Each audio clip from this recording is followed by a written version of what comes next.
Great. Good afternoon and welcome to our webinar that we organized from the SbD4Nano project.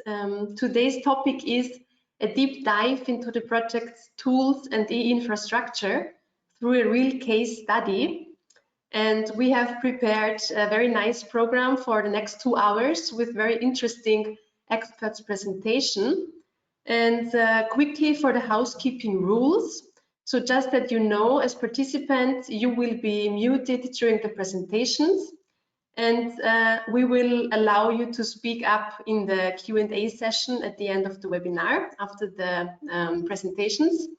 At any time, you can post questions or comments in the chat. So I will try to monitor the chat while the presentations are running, and you will all receive also the recording of this webinar via email afterwards. So my name is Susanne Resch. I work for BNN, and I'm a work package leader for stakeholder engagement, dissemination and exploitation in the SbD4Nano project. And I'm very happy to guide you a little bit through today's webinar. And I think we can already start with our first presentation. So we start with the project coordinator, Carlos Fito from ITENE. And he will talk about our project SbD4Nano, new solutions to support the development of safe and sustainable by design nanomaterials. So Carlos, I give you the floor for your presentation.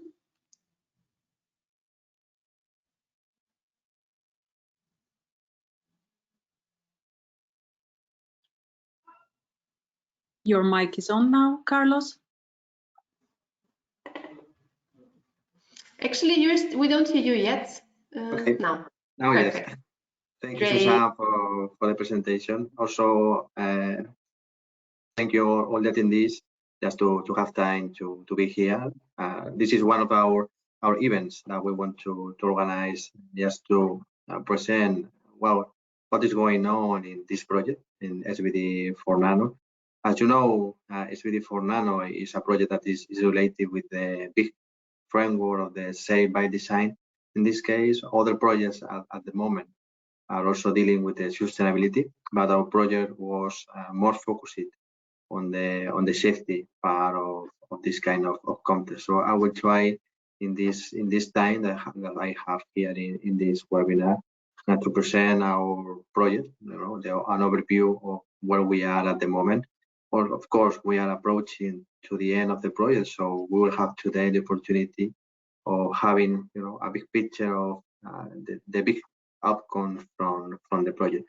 Also, we have here work package leaders that will present you an overview of the main results. I hope that you enjoy during this time, and of course, we will be open to any question. And also, you're welcome to participate in other webinars that we will organize in the project, and also in March. Also, we have a big event in Austria where you will have the opportunity to also see more about our projects. So next, please, Stella. So the motivation of the project, so that's very important because you know that SbD4Nano is related with the Safe by Design. In this case, you can see that the title of the project start with the word computing infrastructure. So that means that our main outcome here is a kind of big tool, in this case, a software tool that is developed just for the needs of the industry. So that's very relevant. So we are focusing on defining different solutions for the industry. ITENE is the project coordinator. As I said before, we are approaching to the end of the project, scheduled in March 2024. We have a lot of partners here in this project, up to 23 partners, but the most relevant thing is that we have up to 9 companies, small and medium enterprises, but also large companies. And as I said, our main objective is to develop a new infrastructure in terms of software and tools that are oriented just to support companies on the definition of new materials and safer products and also safer processes.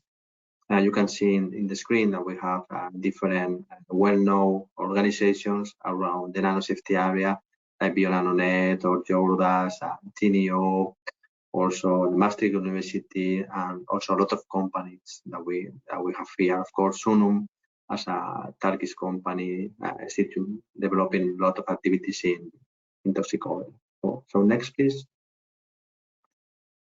So in this case, as I said before, we have a big motivation that's support companies on developing safer materials and safer processes. So we know that there is a big lack of knowledge related with how to deal with this concept. So there are a lot of barriers to support the implementation of the safe by design concept. So for one side, there is a lack of knowledge considering the toxicological properties. Also, there is a big lack of knowledge related with the potential exposure to nanomaterials in the workplaces, but also there is a lack of data or tools related with the implementation of the concept. There is a few limited tools like decision support system or risk assessment tools that are really focused on helping or supporting the industries on organizing the data to implement this content. So next, please. So in terms of these barriers, so our project is really focused on trying to overcome these barriers. So we have barriers related with the lack of knowledge, as I say, related with the toxicology, how we can analyze the toxicology of a material if we don't have real access to the data. Of course, we need to come up with solutions that are safer but also functional. So there is also a lack of resources to analyze how the functionality, for example, is being modified by introducing, for example, new surface modifiers on the surface. So that's also critical. We can develop safer products, but always this kind of product has to be functional. Also, there are some guidance at the moment from the European Commission, for example, but there are some, limitations related with the applicability of the guidelines to the real companies, the small company that is dealing with the material. So there is a barrier related with the lack of this kind of guidelines. So in our project, we are going to develop, or we are developing this kind of guidelines. Also regulation. So we need to inform regulators about potential outcomes from our case studies. And we can support regulators on defining good policies regarding safe by design. And also it's important in the product value chain, a big communication. So we have to support communication between the raw material producers, the people that is producing the nanomaterials, and the ones that are using nanomaterial, for example, paint formulators or manufacturers of plastic materials. So we need to support and make more dynamic this communication. That's one of the key objectives of the project. So don't make these things happen in the project. So all these barriers are for SMEs, but also for large companies, and are very relevant. So our project is more or less focused on trying to overcome this kind of barriers. So next, please. So in this case, how we deal with that. So our objective is to support all these barriers by developing solutions. So, and these solutions at the end are software tools, databases, modeling, but also experience from case studies. And we have compiled all these kind of solutions in a kind of big structure, and the name of the structure is the e-infrastructure that I will present, only an overview, and my colleagues from ThinkWorks, they will present, the whole picture of the tool and how the tool can support you in overcoming all these barriers. So next, please. You will see here, a first presentation of this infrastructure. At the end, the concept of the project was, of course, develop this kind of tool, but we were always thinking in four main pillars. For one side, support companies on calculating the severity in terms of hazard. Also, we need to support the company on a better knowledge of the potential exposure of a process dealing with nanomaterials. So that's the second pillar, the exposure. Always we have the third pillar, that is the cost, which is the cost of implementing, for example, modifications in the company to reduce the exposure, or which is the cost of reducing the potential toxicity of a material, or just modify the material or substitute the material for other. And finally, the fourth pillar is the performance, the functionality. So in our project, we merge all together. We have the stability, the exposure, the cost, and the functionality, the product performance, to come up with an index. It's the SbD index that will support the company for identifying proper solutions to support, the development of these safer processes and safer product, but always considering cost and functionality. That's very important. Next, please. You will see here a first picture of our infrastructure. Our infrastructure is based on three main parts. You can see that we have what we say SbD scenario assessment. So that's the real tool that ThinkWorks, Ralph from ThinkWorks will present you. This is the tool that is based in different kind of data, and will support the companies on selecting proper approaches and to reduce the toxicity or to reduce the exposure, but also identify the impact on the functionality. So that's very important. That's clear, and that's very important for us in the project. Also, we have SbD resources, and these SbD resources include, for example, a list of different tools. So we have a kind of inventory of different tools, guidelines, literature that is there, that is always important for the companies. Also, we have an instance for the Nanomaterials database, so we can extract data from the Nanomaterials. So that's also important in terms of toxicology. Also, we have the ITENE. ITENE is a kind of tool that is developed by the European University in Tarragona, and come up. It's important because the tool is intended to retrieve information from literature with data mining approaches. So you will have a lot of data from the scientific literature on potential SbD approaches and information for implement SbD approach. Also, we have a tool related with the regulatory requirements. It's a tool developed by ITENE and support you for identifying regulatory requirements for your specific products.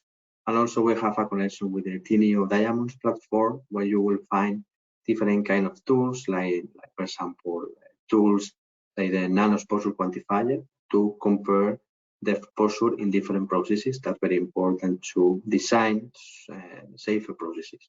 That's very key, for example, for us in our project. So next, please. So, but always, we need to validate. So in our case, you will have this big infrastructure, but also we need to validate all the outcomes from the project. So to the same, we have up to 8 case studies that are very important for us in our project. And we want to validate, for example, the hazard profiling of our project, also the modeling framework related with exposure. Also, we have been working a lot with the companies in terms of the cost benefit. So we have been trying to know the potential cost of implementing this kind of approaches, like modifying, for example, a product or modifying something in the processes that is intended to reduce the exposure. So that's very key. So in the next slide, you will see more details on the potential case studies. So next, please. So here you can see our core. This is our core in our project. So we have different companies. Of course, these companies are producing different kind of materials. For example, graphene oxide or titanium dioxide or thin oxide. All these companies are producing these products because these products have an application, and this application is based on the market. So the market is demanding products that contains nanomaterials, and now implementing the safe by design concept. Also, the market and the European policies are demanding safer products, but always considering the safety of workers. So the companies, they know that it's important to reduce several issues related with the toxicology, and we start working with the companies to try to reduce some of these issues. In the next slides, please, you will see more details on some of the case studies. For example, Ambrosia Lab, that is a company working for the cosmetic industry. So they have titanium dioxide and tin oxide. And in our project, we have been working in different properties, modifying, for example, the structure of the materials by SUNUM. And at the end, we find safer products, with less toxicity. So in the next slide, please. Also, we have Creative Nano, is a Greek company also producing titanium dioxide. Also, they have been working with us in the project in 2 areas. We have been developing new paints that are safer by design.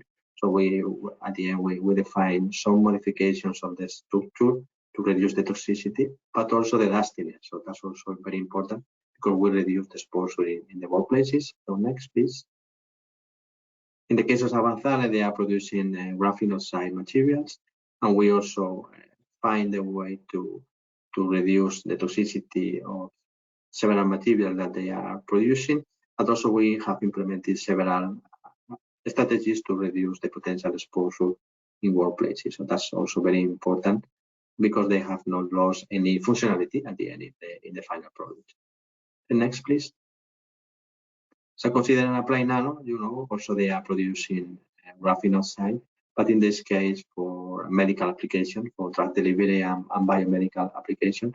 And also we find a way to reduce the potential exposure during the production of this kind of materials. And of course, we make more biocompatible the material using different kind of surface modifiers. That was very important also in the life of the project. So next, please. So in the case of Group Antolin, they are producing material for the automotive industry. And they were also worried about the potential exposure. And also we find the way to reduce the exposure in the workplace by introducing new approaches to control the exposure. And of course, also with Mustafa, with SUNUM, we find also modifiers to reduce toxicity. That's also very, very key in the life of the project. So next, please. In the case of Axon, also they are a company producing different kind of materials, in this case more metal or based material for also biomedical application. And we test a lot of properties of the materials, and we come up with different recommendations to reduce potential hazard issues for the real application. That was also very, very important in the life of the project, and also we estimate potential modifications in the functionality. Next, please. So concerning Haiku Nano, also they are developing different material like silica nanoparticles, and we identify also different kind of products, surface modifiers to reduce the potential impacts on the toxicity, but also respecting, the functionality. And also they are now working with the scale up of the materials to produce in the market. And next, please. And also Laurentia, that's a Spanish company close to ITENE. We have here a very good sample. So they managed to reduce the toxicity by substituting some of the material that they use in the beginning of the project as sulfate agents. So they modify these sulfate agents, and now they decrease a lot, the potential impact. And of course, we have deal with not reducing the functional part of the project. So that's very, very key. And also next, please. And concerning Nanovector, also they are more working in the pharma, so they have other kind of things. So we have here more activities related with exposure in the workplace. So trying to manage, risk management measures in different activities, and also they are very interested in trying to manage potential costs using the tool. And next, please.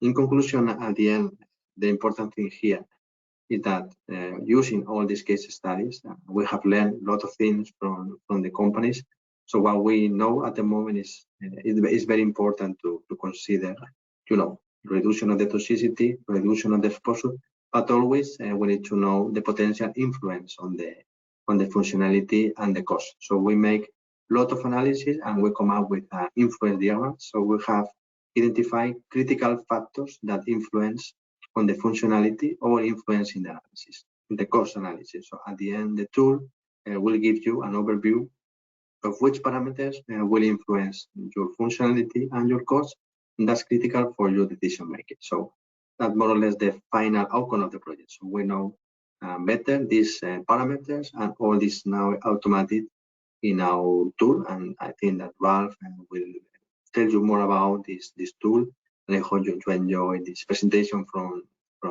ThinkWorks, because you will see all the approaches that we have implemented. And next, please. Just to take home, just to close the presentation, I think that we know that there are lack of data, lack of guidelines, and all these things. But all these projects, in this case, SbD4Nano, I think that come up with solutions and tools that will support your company on implementing this big content, Safe by Design. So next, please. And finally, I think that you will be able to use the tool in a couple of months, by March, more or less. And you will have the library of approaches. Also, you will have resources to identify regulation, new guidelines to implement the concept. And of course, you are invited to follow the project, and in the future to see next events where we have the opportunity to present our key outcomes. So this is the one, I think the last one. Next, please, Stella. So just to close, I think that is validation and demonstration will be very clear. I think that also we will invite you as people that is here to participate in the validation phase of the project. But for us, it's very important that people can test all these kind of tools in the life of the project to support us, in improving our results. So I think that's the last one. So I hope that you have enjoyed this big picture of the project. You have here my contact, also the contact of my colleague Elena. And also thank you for the attention. Great. Thank you very much, Carlos, for your presentation and for setting the scene and giving us the overview of the project, how we approach it, the motivation, and also the industrial case studies that we have. I don't see any urgent questions in the chat, so I would say we can directly move on with our next speaker, Mustafa Cuhla from SUNUM, and he will talk about the role of the surface chemistry and in vitro toxicity screening on safe byproduct design strategies. So Mustafa, we are very happy to have you as speaker now, and the floor is yours. You are still muted, but I guess we can solve this soon. Yeah, okay, good. You should be okay now. Yeah, good, thank you. Well, thank you very much for this nice introduction, Carlos and Suzanne. And what I am going to do today is that as the institution that are in charge of work package 3, I'm going to tell you our effort to modify the surface of these nanomaterials, which are practically used in industry, and to see how the surface chemistry affects their toxicity, or the goal is to reduce their adverse effects through surface chemistry, of course. And then do the testing, in vitro screening, and then see how the in vitro screening is a valuable tool to understand their toxicity. Here's the outline of my talk. I don't know why this is going faster, but first I'm going to show you nanomaterials and their properties, and I'll give you some brief information about their safety. Then I will mention briefly about the safe by design concept. then the nanomaterial toxicity and the surface chemistry relation, then of course I need to show you some case studies, some materials, and how surface chemistry is affecting their behavior in biological system and environment. Then these are basically, we are doing two types of in vitro tests. The first group is, to check with the eukaryotic cells, related to human health. The other is the environmental concern, and that is, it's called ecotoxicity issues, and I will conclude my talk. Well, I think, the audience and everyone knows who are in this field that there is a vast majority of the vast number of nanomaterials available to us. Any material, technically can be brought into nano size to explore their function. Okay, so I'm not going to go through this, but if you are in this field, or if you are even related to this field, and I'm sure you know the diversity there. There's a huge number of particles out there. Okay, for example, this slide is just showing some TEM, SEM images from our studies, and then as you see, they are even available for a variety of different applications because of their functions, because they show unique properties in new, maybe novel products that might be useful for us. And this is the list of nanomaterials that we studied from the companies who are part of this project. Okay, as you see, I think Carlos nicely mentioned all these companies and their materials, and the nanomaterials we used from them, from their production. And as you see, it's just, again, it's a huge diversity here, different forms, different applications, and, and the different sizes and so forth. Okay, so, because I'm just trying to tell you that there is a huge variation in the nanomaterials. Okay, so what is the concern here? Concern is because if these materials are used in any application, at one point, of course, from the humans will be affected. Also, next, environment will be affected, because we first, as humans, we use a product, then where these materials go, they go to environment, right? So there are a lot of different scenarios, they can affect health and environment.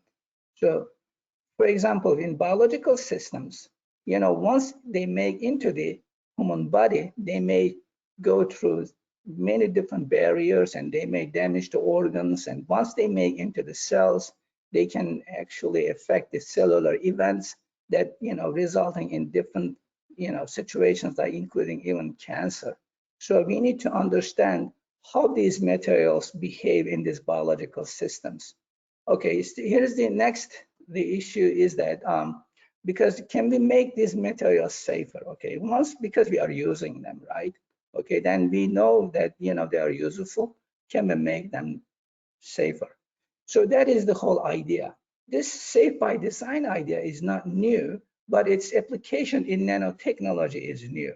So actually, this is the definition of safe by design is to start all the safety concerns from the scratch during the R&D stage, then go through all the steps from the R&D stage to the release into environment. So for example, if you build a building, so you need to take care of all the concerns, because the safety concerns, because people will be going into the building, living in the building, right? We don't want to collapse them in 2 days later. So you need to take all the precautions before you start making the building. So the same idea here, because once we start, considering all the function, okay, why we are aiming to use, in the application, we need to start from the scratch, from the design stage, to make this material safer, and even after their use in the application. So, well, probably, I'm assuming that you know some about because if you are listening to this webinar, you know nanomaterials. Nanomaterials, from chemistry perspective, it is not that easy. If you're designing something, it's, for example, carbon nanomaterials. You make them, right? I mean, there's not much control until you make them. So the size, maybe you have a control. I mean, the shape, maybe I mean, these are difficult, things, the shape and size, for example, to control. So because you make them, because they are nice materials and they have nice functions, for example, electrical or some, carrier functions or such. So because you cannot play with their size and shape too much, because they're a carbon-based material, you just make them. So at the end, I mean, this isn't just one example, but if you consider other nanomaterials, you don't have much control, right? Because even you change the size, you change the function. So it is not much room there to play with their size and shape to make it safer. So what happens is that, here's the deal, because the idea is to change the surface chemistry, because this might help the interaction of these materials with the environment wherever they are residing in the matrix, which is, in this case, it's biological and biological medium, biological environment here, right?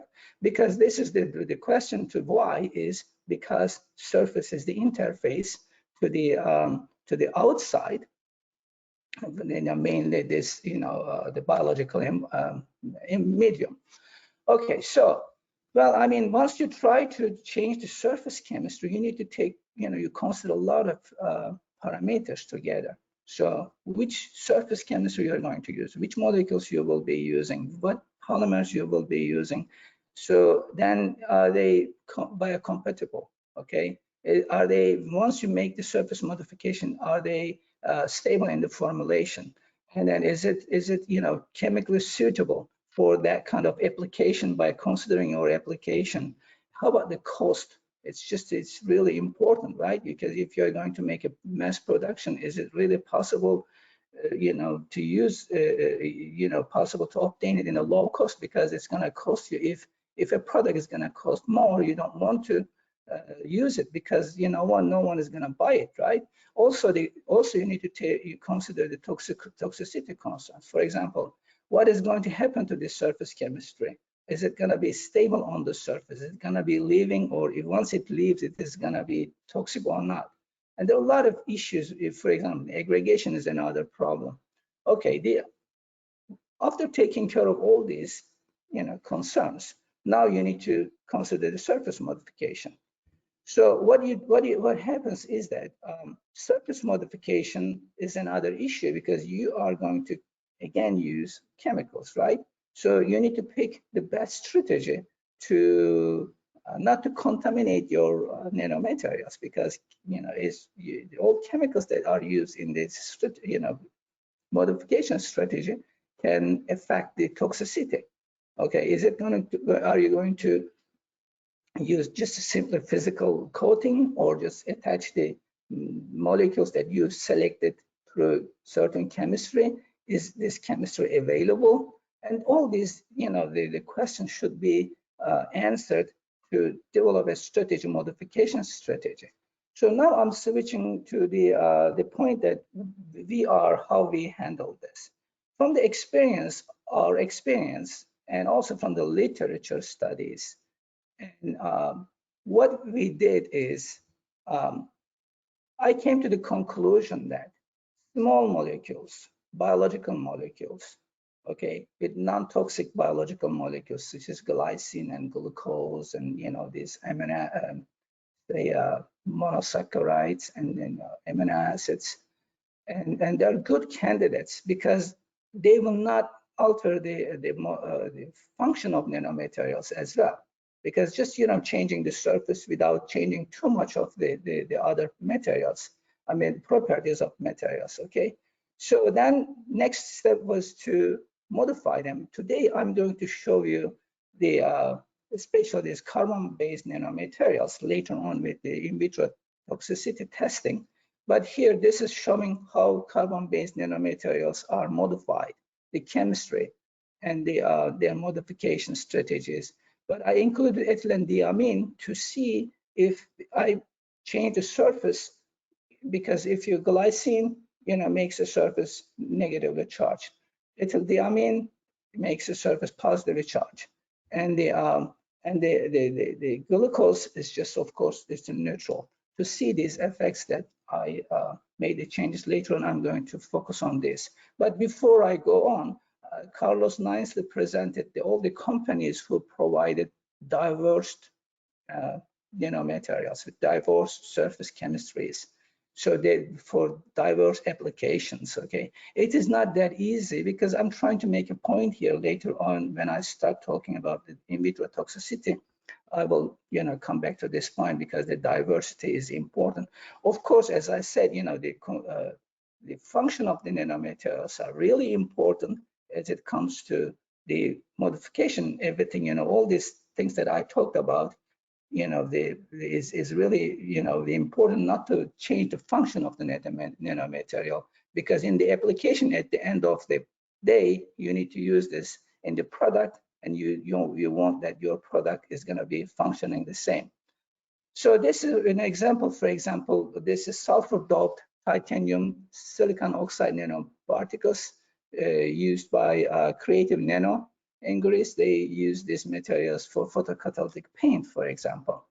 Okay, so now I'm going to go into this nanotoxicity the tests. Okay, there are two in vitro tests. These are done in the laboratory. Okay, so the first is concerning the human health. The other is the environment. This is I'm going to just show you which tests we use in this project to concerning the human health. These are in viability tests, VST8 assay cell viability test we used, and the other test we used was the COMET assay for DNA damage. And the for environmental tests, it's just a little bit complicated, and we added more types of different tests that I'm going to, so ZSA and alga growth inhibition test, and earthworm acute toxicity test, and bioaccumulation tests. Then I'm going to talk about this, possible issues there as I move on, and to tell you the complete story here. Okay, here's the question. Maybe you may be thinking, okay, we are doing these in vitro tests. Okay, then we are concerned about the environment. Of course, a different story, but the human health is in the real, biological system in the human body. Are they going to be the same, their behaviors and their effects? There's an effort to correlate the in vitro and in vivo tests. Okay, so I mean, it is. Sometimes there's a good correlation, sometimes not. Because why this is so? Because nanomaterials behavior in the biological systems is truly, I mean, how they behave in a matrix truly depends on the matrix. Okay, if you change the environment, for example, if you have a PBS buffer, if you put these materials into cell culture medium, it behaves differently. If you throw them on the soil, it's just a different story. So that's why, if, for example, cellular study is just, it's just more maybe compatible. I mean, there's a correlation with this, in vitro and in vivo. Okay, there are some, literatures that are arguing that, it is possible or not possible, but there's some good correlation that I would say. The other point is because I told you about the diversity of these nanomaterials, because you cannot test them in vivo, all these diverse nanomaterials out there. So all the way to test them in the laboratory through high throughput testing. Okay, so then, of course, the cost and time, because you cannot just go and try on animals, because it's gonna cost you more and it's gonna cost you more time. So there's an effort to move from in vitro, I mean, to develop in vitro tests which mimics the in vivo systems, such as 3D cell cultures, and then also some microfluidic system and so forth. So that's why it is, in this project, we focus on in vitro. We don't want to, because we don't have the capacity to test that diverse nanomaterials in vivo testing.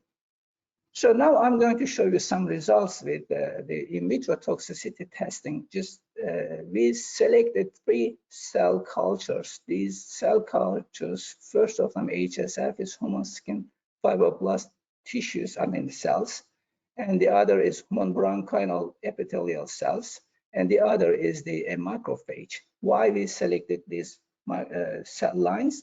Because considering the exposure, nanomaterial exposure, how people are exposed to these nanomaterials. For example, if someone is making these nanomaterials, they probably exposed to these materials through the skin, or they can, airway, they can, breathe these materials. Then of course, once these nanomaterials make into the human body, what happens is that they, cause an inflammation and immune response. That's why we selected these 3 types of cell types. Then here's the results. For example, I show you the sulfur doped titanium oxide, silicon oxide nanomaterials.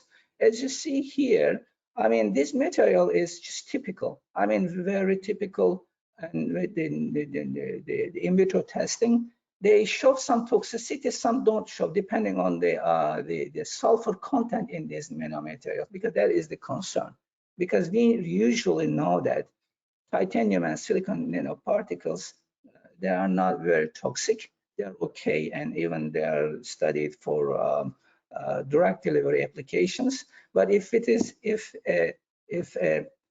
sulfur is doped into it, so what happens? Do they cause problems for example, when they interact with cells? It is quite, showing that it is not really toxic to these cells with the time and concentration dependent study. This another the nanomaterials from Laurentio Technologies. We tested the silicon oxide nanoparticles on the surface. In one type of particle, there's only hydroxyl groups. In the second type is amino groups. This, the bottom of the slide is showing their characterization. Of course, we had to characterize fully to make sure that this material is really what it is meant. So as you see here in the different cell lines, it's obviously silicon oxide nanoparticles in this case is showing toxicity on these cell lines we tested. Because as I said earlier, why silicon oxide nanoparticles are not toxic, but in this case it is toxic because I told you there's a huge variation from synthesis. Even synthesis makes a big difference because who knows what kind of chemicals they used is causing this toxicity. Is it just the nanomaterial itself or other chemicals along with the synthesis? There's another study here is from group Antolin. They provided this carbon nanofibers. As you see here, you can see the TM images and SEM images, and there are, it's just really huge variation in size and length and so forth. And then it was my really interest to see how surface chemistry is gonna affect the behavior of these nanomaterials in the test tube. With the interaction with the cells. It is amazingly this change in surface chemistry. For example, glycine, and as you see from the graphs, modification with glycine and amine and glucose, and they all improve the toxicity of these materials, even though they are mass. But when we tested with the genotoxicity, it looks like that they are not, they are not very toxic. They are not really causing too much trouble for DNA damage. The another one is the graphene oxide nanomaterials, graphene oxides from Upline Nano Solutions. The similar story here as well. Then also the Avanzare. Okay, this is obviously.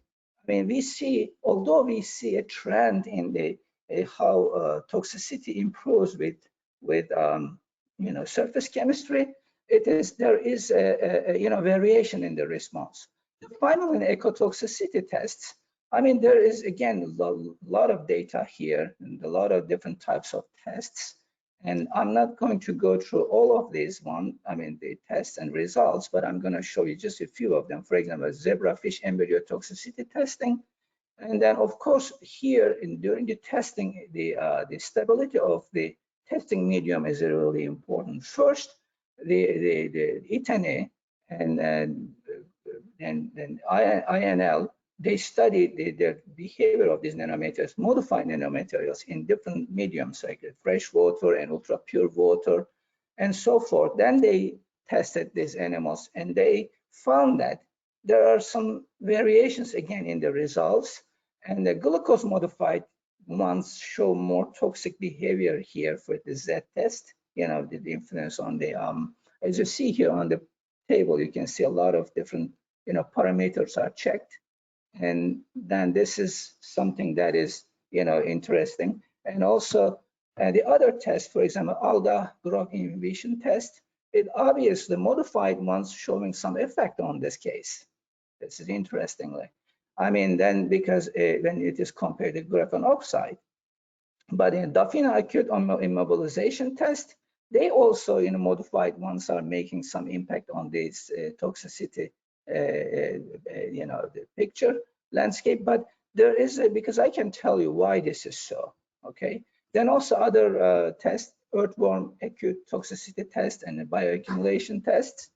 So I mean, this is results are here is interesting because this the surface modification causing some effect, sometimes generating more toxic materials, sometimes generating less toxic materials. Actually, this is the reason why surface chemistry is an important point here to explore and understand, and along with the in vitro testing, because it provides a lot of data, okay, and can be used in the further studies. For example, in this project, work package 3 is concerned with the generating data from these testings and surface modifications and testing, and also literature, the data.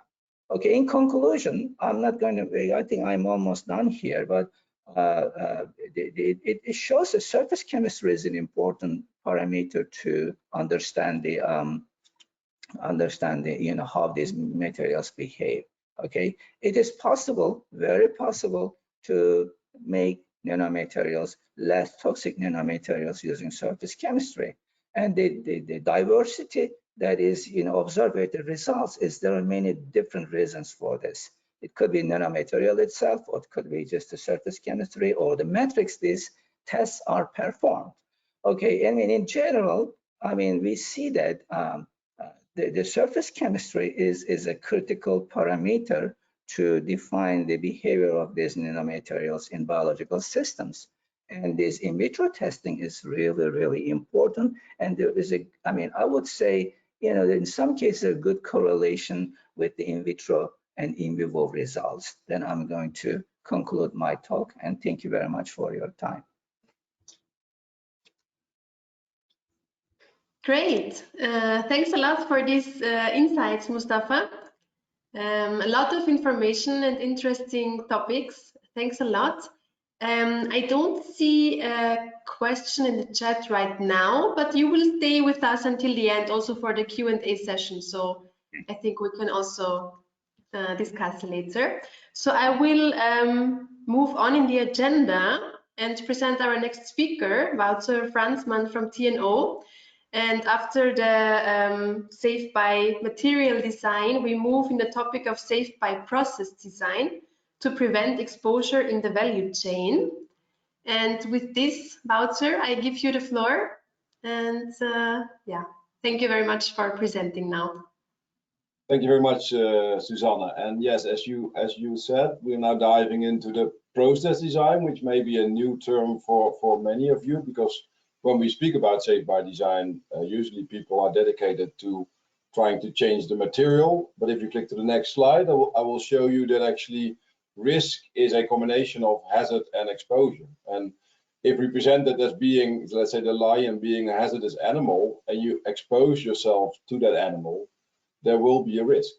But the fact that risk is a component of two different elements, we also feel that there's two ways of trying to mitigate the risk. Namely, the first one is trying to lower the hazard, as just been presented by Mustafa. But if that fails, or if that's not possible, we also would try and lower the exposure, and ultimately do the same, also try to lower the risk. And basically, this is not just my opinion, but also a lot of toxicologists, and one that lived a long time ago already expressed that basically every material, every chemical is poisonous, but it depends on the dose whether it's a danger to your health. So next slide, please. So of course we have to look at the hierarchy of control, and I would definitely plead for trying to mitigate the hazards of the material as much as we can. So try to eliminate or substitute the hazards from occurring. So trying to change the lion into a harmless kitten. And that's what we call safe by material design, as just presented by Mustafa. But as I said, if that's not possible, or whether if we, for instance, need these materials for an energy transition, or used in pharmaceuticals or cosmetics or any other products that we really need, then there's still an option to lower the exposure levels and try to implement process designs which will also lower the exposure and hence the risk. And that's what we call safe by process design. Then in the hierarchy of control, there's the last resort that can be used to ultimately save the human being from being exposed, which is called personal preventive equipment. But that's not to be considered today, because that's really not a by design issue, but that's more like a last resort to save people. And as already presented by Carlos in his opening presentation, therefore we use in the SbD4Nano project both toxicological properties as well as exposure properties, and my presentation will be solely focused on exposure. Next slide, please. So in this SbD4Nano project, we focused on the safe by process design in this work package. So what we did in this, and what I will present today, is the collation of existing and newly generated data on dustiness release and exposure throughout the full life cycle of a product's use. Then, based on these data, we developed a fit-for-purpose nano-specific exposure model to do an assessment of your exposure for a current situation. Then we developed a safe by process design specific module to help the user in selecting the right mitigation strategy. And together with that, also already expressed by Carlos in the opening presentation, is a cost analysis to also enable and facilitate the user in making the most cost-benefit decision. And of course, I'm presenting here the result of it. This was a collaborative effort of a lot of partners in the project. Next slide, please. So as I said, we started off with a collation of existing and newly generated data. This was a combination of existing data, so the information that was already available on release and exposure of a wide variety of different nanomaterials in a wide variety of different activities, scenarios, and processes. And together with that, we also harvested from our stakeholders within the project, but also outside the project, the needs for additional risk management measures or exposure measurements or exposure controls. And I will not go into the details of all of these figures, but you see that it was quite an extensive work. And if you want to know more, please visit our website or read the deliverables of our project. Next slide, please. More importantly, based on these data gap analysis, we were able to identify the gaps in exposure data that we knew of, and we were able to fill these data gaps. So within ITENE, they had a test chamber in which we could mimic exposure situations, perform measurements, feed these measurements into the eNanoMapper database, use a lot of these data together with the existing data to build an exposure a quantifier model, and then based on that build a computerized IT tool which can be used to assess your exposure. Next slide, please. So as I said, we in totally harvested 131 individual exposure measurements. We fed these data into to an exposure template that was developed in a previous project called Gracious. We use different measurement instruments to measure the exposure levels, which all measure different size ranges and all different characterizations of the particles in the air. And based on that, we built a conceptual model to assess the exposure based on determinants that we feel influence the exposure level. Then we performed the statistical analysis called the Bayesian modeling and machine learning models to identify exposure multipliers in addition to a baseline task exposure to derive as an output a quantitative measure of exposure to nanomaterials during a certain scenario and activity. As you can see in the right down corner, we were also able to identify the uncertainty around that estimate by implementing a 95% confidence interval. Next slide, please.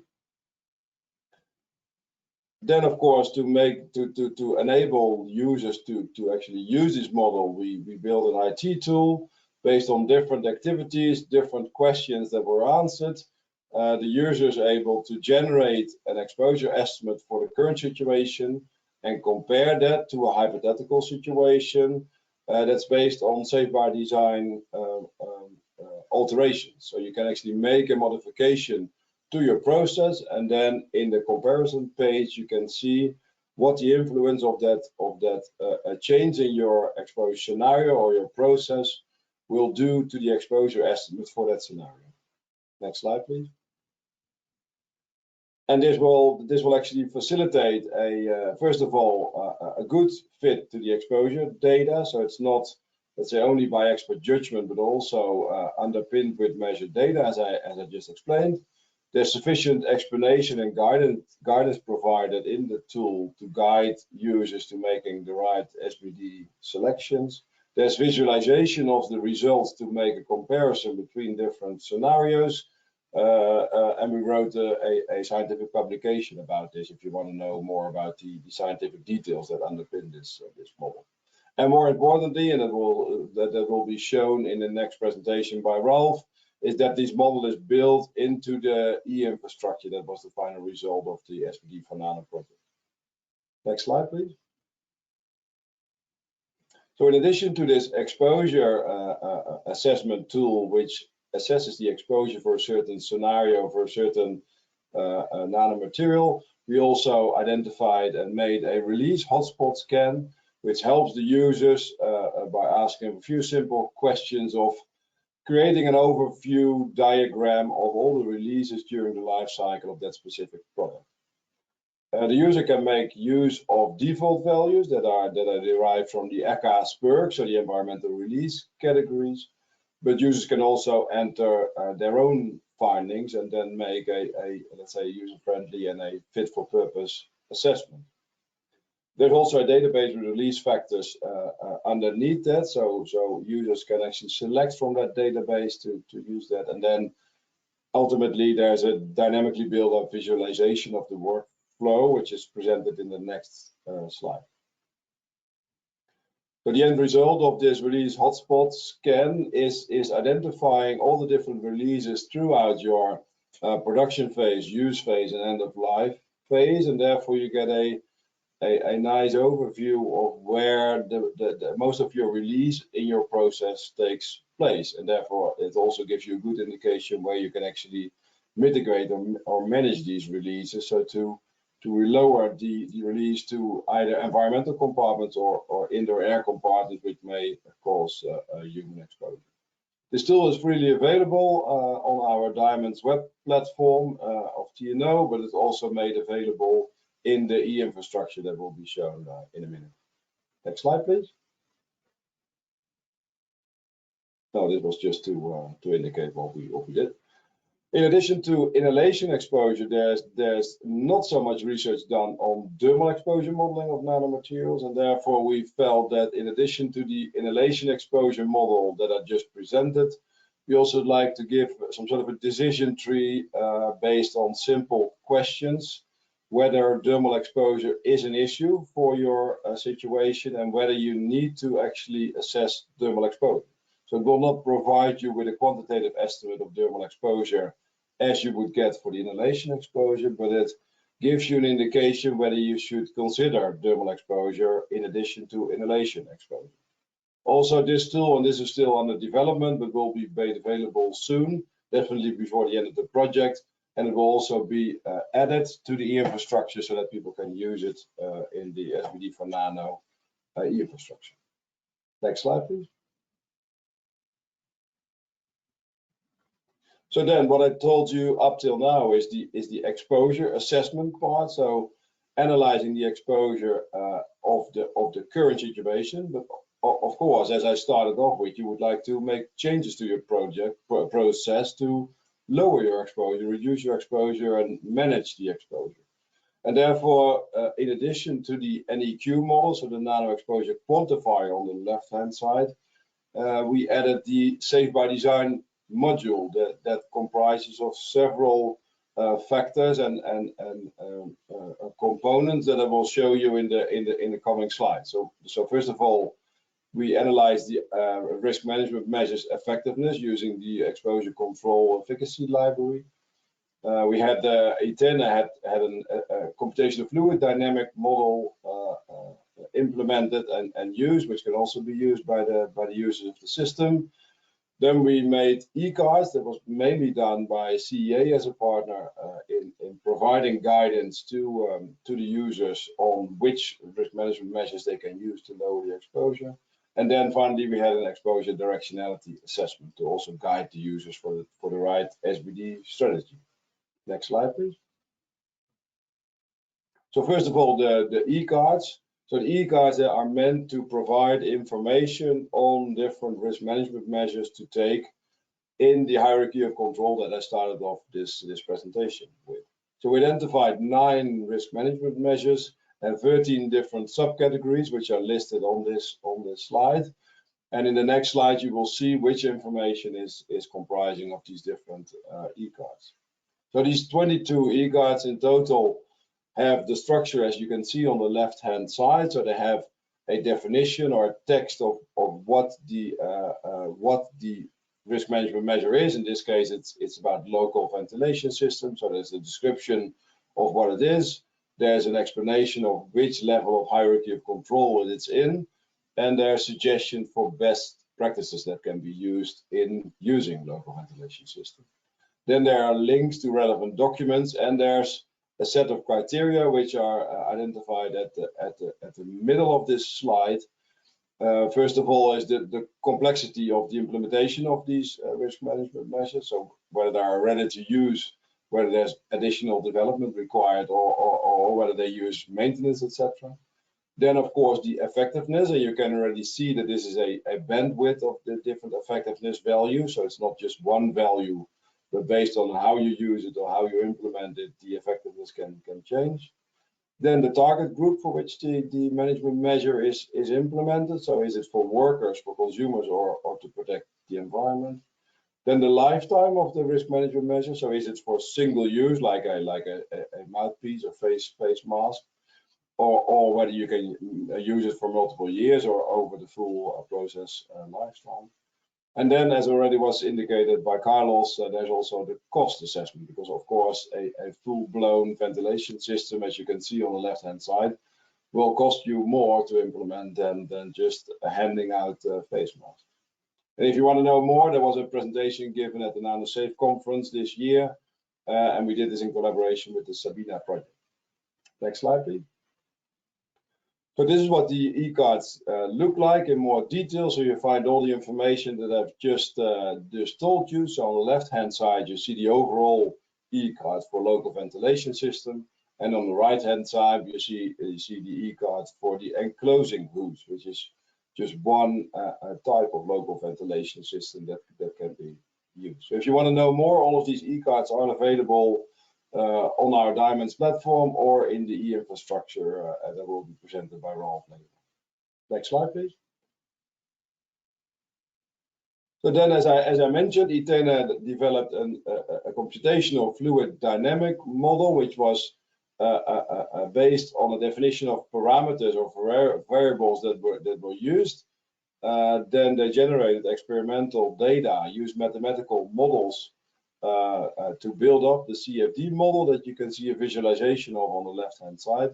And this model was validated by using the case studies in the work package 6, so the case study development in our project. And then, of course, in the end, it was also implemented in the e-infrastructure. And if you click once more, Stella, you will see let's say, a screenshot of what it currently looks like, and people can look it up on the website and use it. Next slide, please. And then finally, the cost analysis was done, and it was done in coherence with the work that Mustafa just showed, because it's not just the costs for the exposure management measures, but also, of course, to the risk management measures to lower the hazard. And this all led to a cost-integrated economic scoring system, which is implemented in the tool and which will be shown in a minute. Next slide, please. So to summarize what we've done in trying to save by process design, so to lower the exposure, we started off with identifying data gaps and harvest all the information that was available to try and lower exposure. We did experimental work to fill these data gaps and to provide workplace studies to measure exposure. Based on all of these data, knowledge, and expert judgment, we build an exposure-driven modeling framework that allows the users to assess the exposure for their situation. If you want to know more about the release hotspots of your product throughout the full product value chain, you can use the hotspot scan. And if you feel that in addition to inhalation exposure, dermal exposure may also be of an issue, we are developing, which is almost finalized, the SabiDerm module that's added to the exposure model. And then, of course, the most important part is the nano-specific safe by process design module, as integrated in the e-infrastructure, which either gives you information by the e-cards on which risk management measures you can use, the effectiveness of the exposure control measures using the library that we have, the CFD model that I just showed, together with the cost estimation, and hopefully all of this information will guide the user towards making the right decision in trying to lower the exposure to nanomaterials. And I think this was my last slide. Thank you very much for your attention, and if there's any questions, I'm happy to answer them or to answer them in the breakout session that we have later on. Thank you. Great. Thank you very much, Wouter, for this presentation with lots of information and different bits and pieces about safe by process design. There is no urgent question in the chat, so I think we can also, looking at the time, move on with the next presentation and address any questions or comments in the Q&A session later. So I'm handing over now to the next presenter, Ralph Vanhauten from ThinkWorks. And he will give a live demo of an industrial example with the SbD4Nano e-infrastructure. So now we are all curious how these strategies for safe by material design and safe by process design come together in the e-infrastructure. So, yeah. Ralph, thank you. Thank you, Suzanne, for this nice introduction. Also, I would like to thank Wouter and Mustafa to already introduce a bit the highlights of safe by design from product and process design, which we will see how these come together in the infrastructure. I hope you can see the presentation at least. My name is Ralph Vanhauten from ThinkWorks, and ThinkWorks is responsible for the development of the implementation of the infrastructure. And I hope in the next half hour to introduce you, based on an industrial example within our case, how the infrastructure can be used to support safe by design and safe by design strategies. Before I go to the live demo, I just first want to briefly introduce you on the case itself. It's one of our industrial case partners, Creative Nano, who use titanium dioxide nanoparticles in paints, and they apply them for their photocatalytic degradation properties. So basically, you can see here in the middle a schematic overview of the nanoparticle, which under light, normally under UV light, can create reactive oxygen species, and with these species, pollutants in the air are reduced. But of course, what our partner wanted to achieve is that this paint can also be used in an indoor scenario where less UV light is available. And in order to make that happen, sulfur doping was added to these particles in order to to reduce the band gap. And that basically allowed these nanoparticles also to become photoreactive indoor. And of course, that's the first step in the design process here.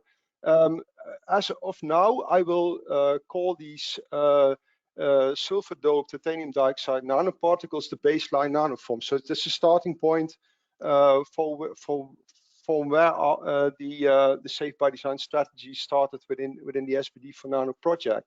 And actually within the project, our partner Creative Nano has made surface modifications to the particles by adding silica layers around it, and we will see later in the tool how that manifests. So this is a bit about the context. Of course, what's also very relevant in such a scenario is to have an understanding about the different use scenarios throughout the life cycle. And you can see here some examples where, of course, in the early stages of the product design, you have to synthesize the nanoform. This is a sol gel synthesis for these particular particles. These are then dried and then ball milled, as you can see here in ball milling, and then it's put in an oven where a calcination step is done, and after that it's ball milled again, and then you have here in the bottle you see the actual nanoparticles being shown. These are then put into a formulation and end up in the waterborne paint, and the paint is then applied indoor in the compartment where it has to perform the photocatalytic activity of reducing air pollutants. So this is a bit the contextual background of the case I want to use as an example in the infrastructure. So let's now go to the infrastructure itself. So the infrastructure, as already mentioned earlier, it's an online tool. So at some point you need to ask for credentials once it is become available, and you then need to log in. So let me show how that's done. For the logging in step, and then of course just provide a name and a password, and then you get to the point, basically to the landing page of your case. So let's go here, and this is in line with what Carlos was showing earlier, where at the top you have certain groups where members can cooperate together in a group or in cases.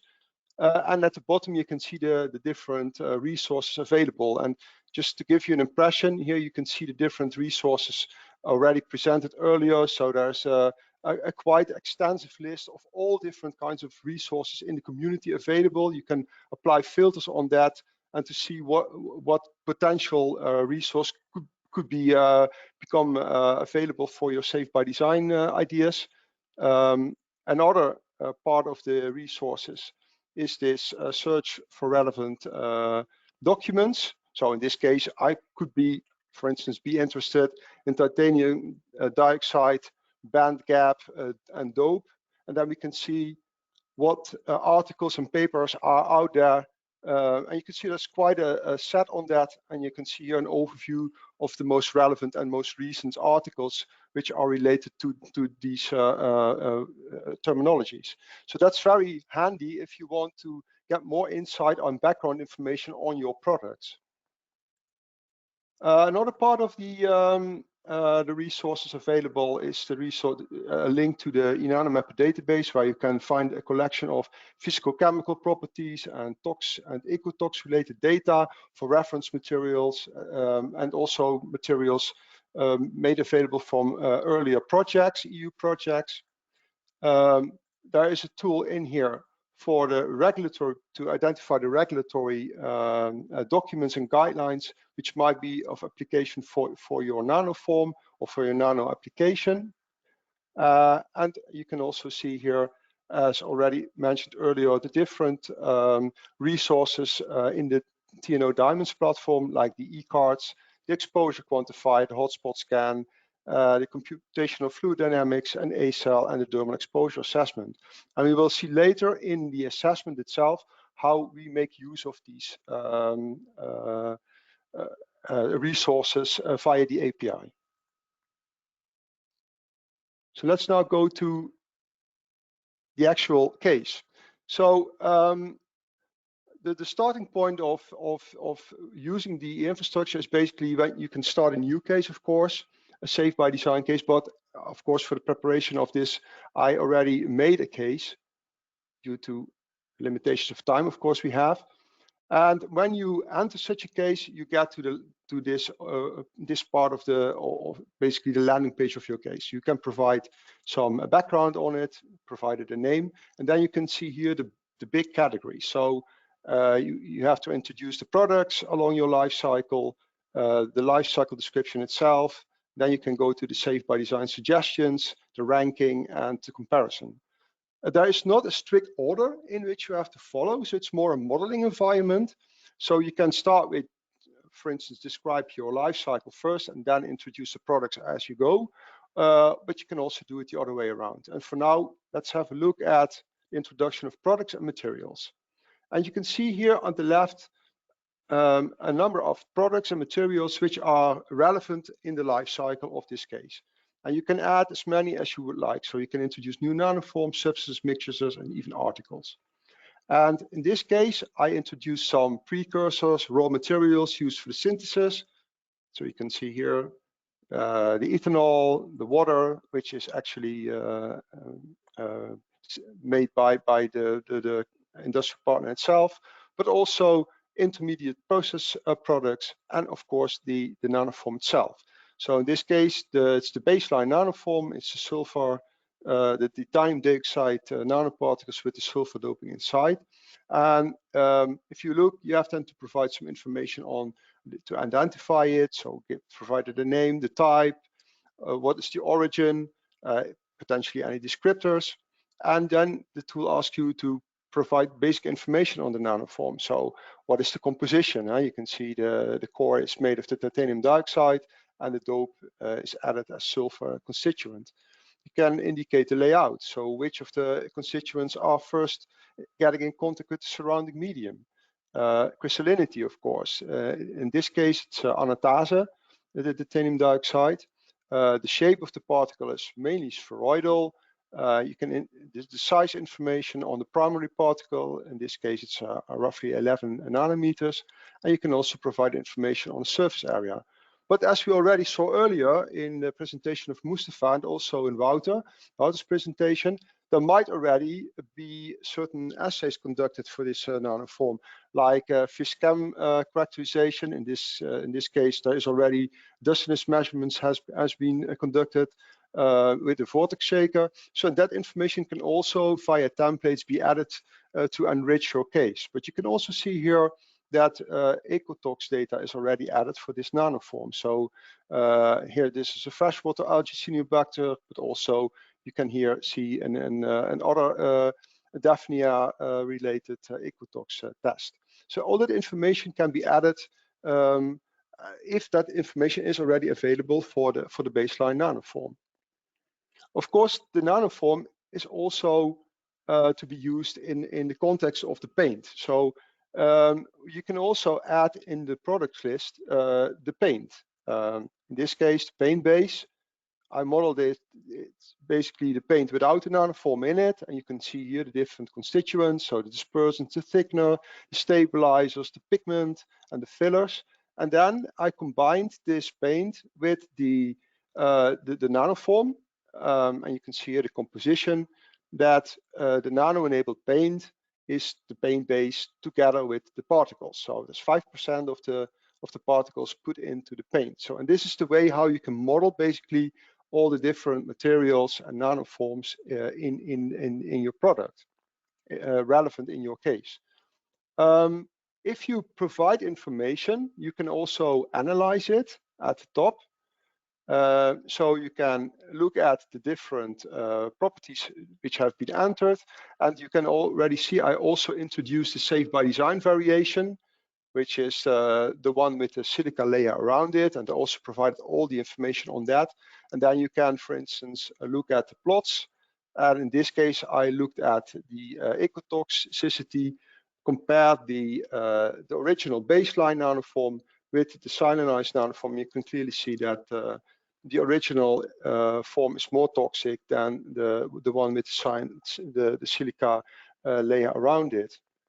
If you go back to the products overview, you can see here the titanium dioxide, basically the Safe by Design version, and I also added the TEM page, the TEM image here, and you can clearly see the silica layer around the titanium dioxide, and also these particles are a bit smaller.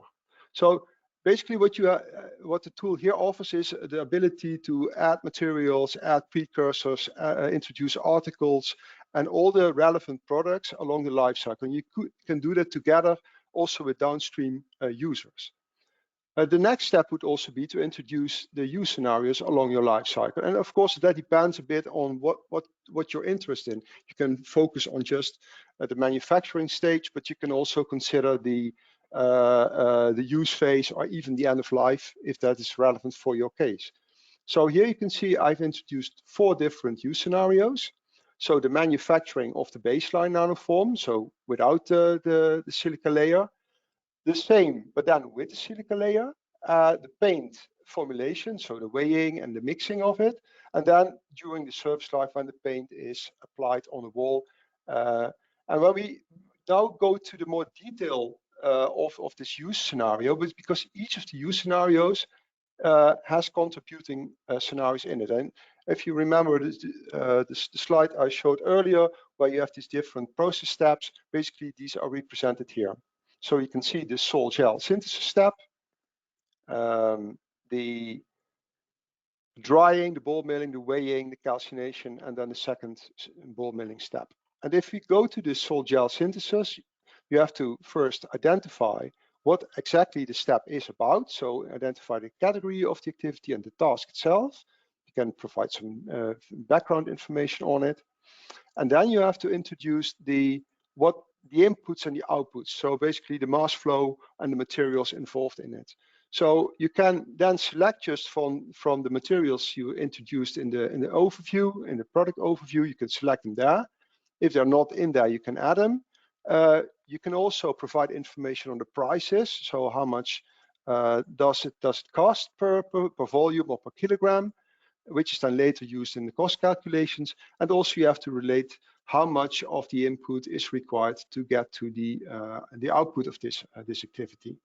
And by linking the different activities within this use scenario, so the outputs of the sol gel synthesis with the drying and the ball milling, etc., then by linking all it, the tool can then at the end, if you go to the output and identify that we want to produce 5 grams of the nanopowder, it can then calculate the amounts of materials involved along the entire life cycle. And in this case, within this use scenario. Let's go to the paint formulation part, because here I introduced 2 activity steps, which is the weighing. And you can see here a picture of the weighing, which is actually done within the fume hood, and you can see the scooping of the nanopowder. And then the second step here is the paint formulation.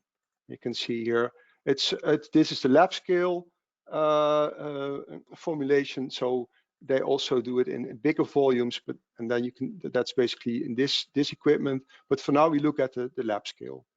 And we are interested in potential exposure and release scenarios here. So for the weighing, you can introduce, and you already saw that, a potential in the picture, that the potential particles might be emitted here. So you can introduce a potential release, and connect that release with the release material form, and also the zone where that release might go into. And in this case, that's the fume hood, which is in that compartment.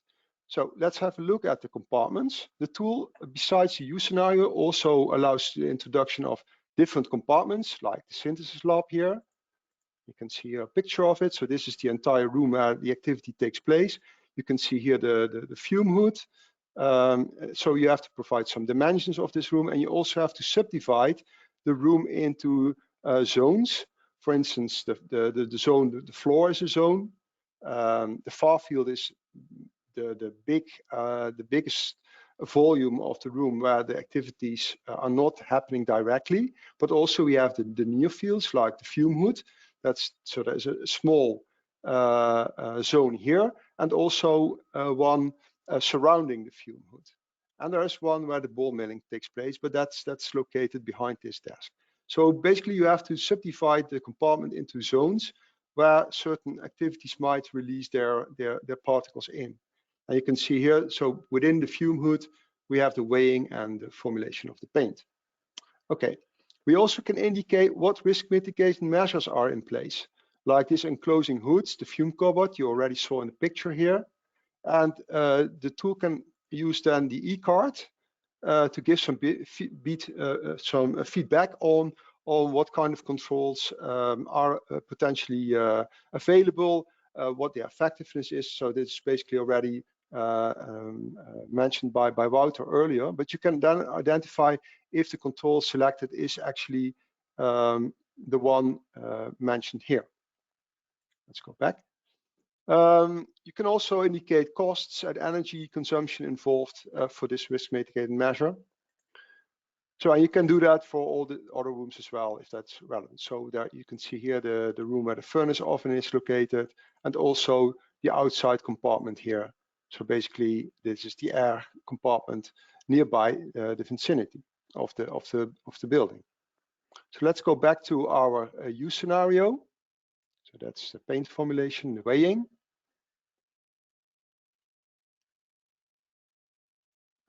Like this. So now we have introduced our release and our emission, and the next step is that we can now need to identify what potential hotspots of exposure there are. And as you can see on the picture here in the contributing activity, as you can see in the picture, you can see that there might be potential dermal contact within the fume hood. The hands are located here, but the breathing zone is outside the fume hood. And that's actually modeled by indicating the two different pathways, one the inhalation in the operator zone and the other one in the fume hood. You can also indicate if certain protective equipment is already in place, which ones, and if they are actually applied. And you can do this for all the activities along the life cycle. So once you have done this, and I also did this for the paint formulation, you can see there's also one hotspot here. Then you can go to the overview of the hotspots. And here what you can see is the different activities along the life cycle. And I focus now for this example on potential exposure scenarios and hotspots due to the weighing and paint formulation step. So there might be also here, but I didn't, for this example, didn't identify them. And you can now go to identify the exposures which might occur at this point. So let's click on this, and then we go to the exposure assessment for this this scenario. And here you can see that I used the NEQ model, which was earlier presented by Wouter. And the model basically passes the information I already provided to the NEQ model. So it basically answers these questions the NEQ model needs. And then we can retrieve the results back from the NEQ model, and these are then provided here. And as you saw, there were also PPE used. So then you can account for the PPE effect, and then this is the actual dose, the inhalable dose for this scenario. And you can also do that for the other, for dermal and other inhalation scenarios. Let's go back to the hotspots overview, because here now you saw how you can provide information. You can also do that by providing measurement data or using other models. But the next step would be that these hotspots introduce safe by design goals. You can see here these pentagons. These are safe by design goals introduced for in these different activities. So for the weighing, we have a safe by design goal, and also for the paint formulation, we have a safe by design goal. But we have also, you can see at the last column, a performance goal, and that's related to the last activity in our use scenario. That's the surface life of the paint, because that's actually when the paint is on the wall, then it has to perform its actual function. So here we make the function operational and say, okay, this is the point in our life cycle where the function matters. Okay, let's go back to the hotspot. So now let's have a look. We have now introduced the SbD goals, but now what kind of safe by design strategies can we apply to reach these goals? So let's click on this pentagon here. And as you can see, for our weighing scenario, the tool creates automatically a so-called influence diagram. And at the farmost right, you can see here the pentagon saying lab worker health is our goal, and we want to maintain it or increase it, improve it. And now you can see, based on the hotspots, that there are two potential risks we should mitigate: the inhalation risk, and here the potentially dermal risk.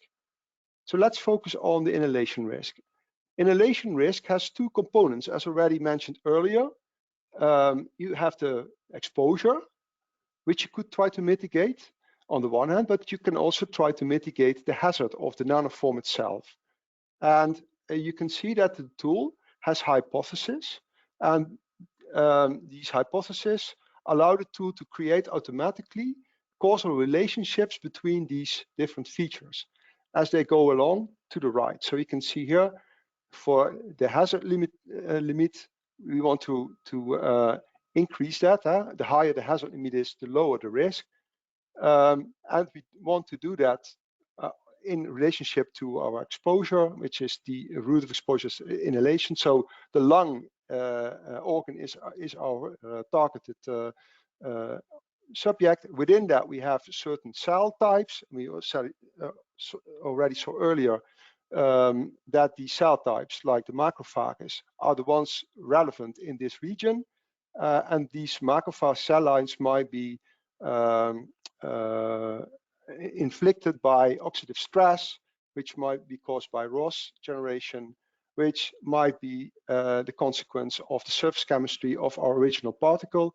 And the tool automatically knows, based on the information we provided, that sulfur and titanium dioxide are ingredients. And as said, as Mustafa already indicated, the sulfur concentration might have an influence of the surface chemistry, might influence the oxidative stress, etc., and cause in this branch the hazard. When we focus on the exposure part, we want to mitigate or perhaps reduce the potential uptake. Now, one of the strategies could be to use a filter mask, but as already said, that's the last resort. So we try to mitigate the concentration, basically the exposure of the workers in that room. That can be done by limiting the presence of that worker in the room, and you could optimize your weighing scenario, but you can also try to lower the concentration nearby the fume hood, which you can do by perhaps moving it to a larger room. The dispersion will then lower the concentration as well. You can try to further increase the ventilation rate, but you can also try to mitigate the transport from the fume hood into the near field of that fume hood. And that you can do by try to lower the concentration within the fume hood. And that can be done by enclosure of the weighing, or perhaps try to avoid too drastic scooping of the weighing, so not to put much energy in there. But you could also think of try to lower the dustiness of the particles, which you can do by either modification of the size, by reducing or increasing its aerodynamic diameter, which make the particles settle faster. But another option could be to try to have these particles coagulate faster, so that they will also settle earlier. And that you can do by changing the chemistry or the layout of the particle. But you can also try to influence that by changing the moisture content. And the moisture content of the powder, in this case, you could influence by trying to change the relative humidity inside the fume hood, or you could also try to add a surface modification to your particle, which make them coagulate more fast. This is, of course, from exposure perspective. It's not sure that that's also the best strategy from the product performance strategy.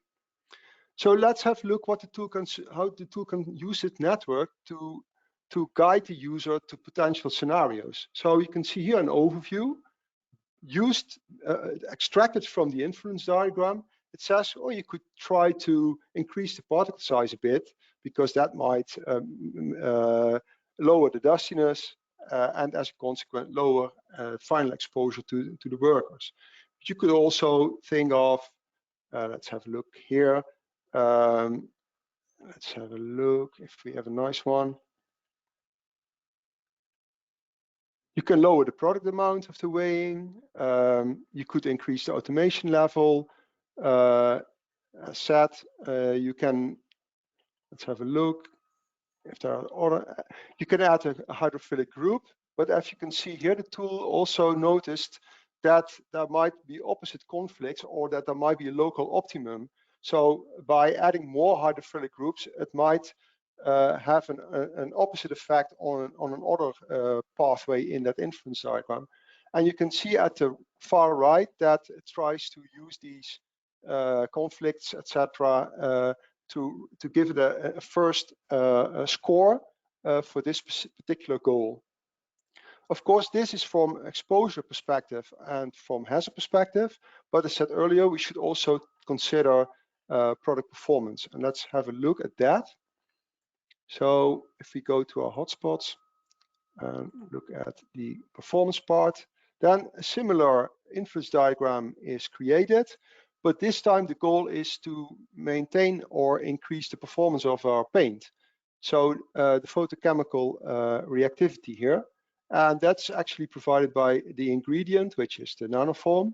And there are different pathways which can contribute to this ingredient by perhaps make sure that there's more light available to make it more operational. Make sure that the nanoparticles within the paint are well dispersed so that they are accessible.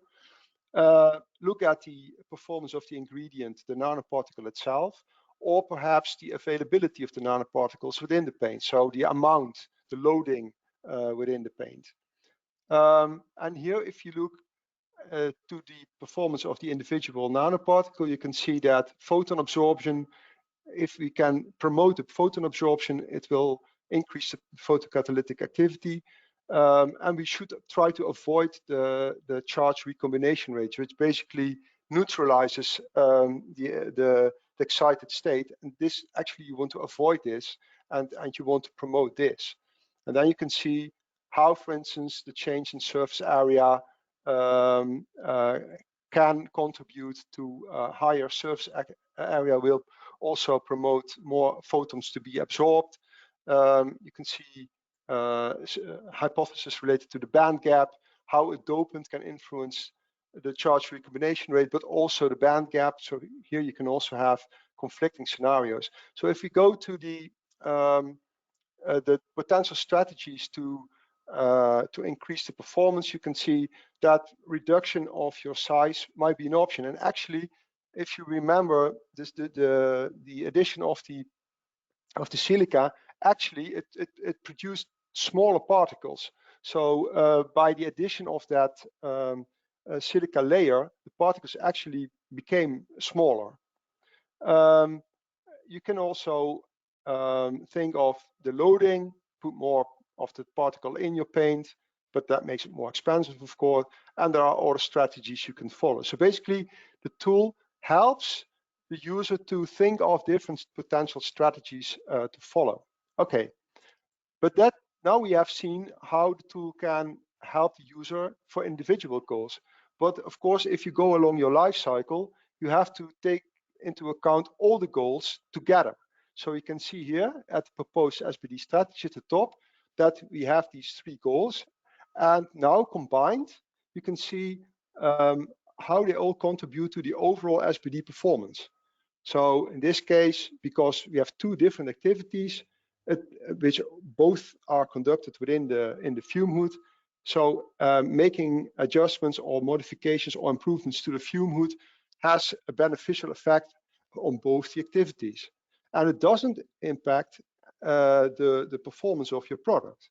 And as you go to the bottom, you can see if you try to change modify the nanoparticles itself, then you might get into conflicting situations that what is good for the performance might have an adverse effect on the exposure. So you can clearly see that the strategies to go for here would be, in this scenario, would be more application of the risk mitigating strategies, local controls, and perhaps also on the activity itself. But of course, if you go along the life cycle, more goals might be introduced, and this matrix might become more complex. And then finally, at the top, we have the comparison tool, and this allows to make comparison configuration. So you can configure different scenarios. So this is, for instance, the baseline scenario, and I also introduced the SbD modification scenario, and I want to look at them from a performance and cost perspective. For the baseline, I selected the manufacturing activities for the baseline, and for our Safe by Design version, I selected the other activities which are used to synthesize the modified version. And then I can go to the compare scenarios, and here we will link to what Wouter was showing earlier. We will go to the performance, and Mustafa already showed that measurements of the performance of the baseline scenario and the SbD modification, you can see here the differences. So there is actually an increase in the performance and a reduction in the hazard, and you can also see here the cost comparison. So this is the baseline, the input materials used, the energy involved, and I didn't enter all the labor costs, but you can provide the information as well. And you can see that the Safe by Design strategy hardly is more expensive than the original baseline. So from a money perspective and time perspective, there is not that much of a difference. So you can use these kind of considerations from tox perspective, exposure perspective, performance and costs to make a decision more in line with the knowledge coming from the tool. Of course, the idea of the tool is to help you reduce the number of trials and errors to get from your baseline scenario to a more safer product.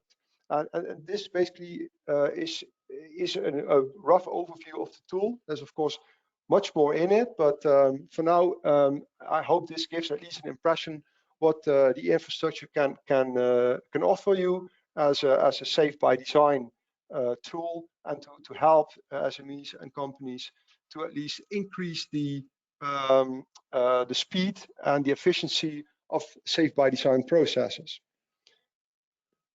Thank you for your